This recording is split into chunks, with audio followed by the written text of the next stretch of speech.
లోపల నుండి దేవుని భయము మనలో బయలుదేరాలి. ఆ భయము మనలో బయలుదేరినప్పుడు మనం ఎక్కడే ఉన్నా, ఏ ప్రాంతంలో ఉన్నా, ఎవరి ఎత్తు ఉన్నా, జనముల మధ్య ఉన్నా, దేవునికి ఒక కిరీటం లాగా అనేకులకు మనం కనపడతాం. హల్లెలూయా, హల్లెలూయా. భయం ఉండాలి.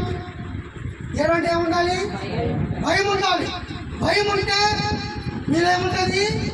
భక్తి ఉంటుంది. ఏమంటే ఉంటుంది? భక్తి భక్తుడే భయంతో భయభక్తులు కలిగి ఉండాలి. ఏం కలిగి ఉండాలి? భయభక్తులు. అంటే భయం ఉంటే నీకేమొస్తుంది? భక్తి వస్తుంది.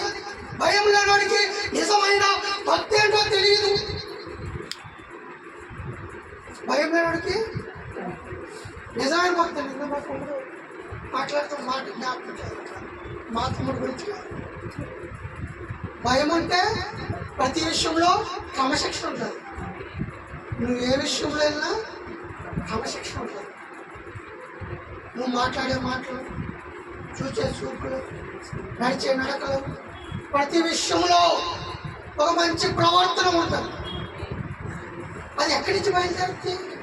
ఆ మంచి ప్రవర్తన ఎక్కడి నుంచి బయలుదేరుతుంది?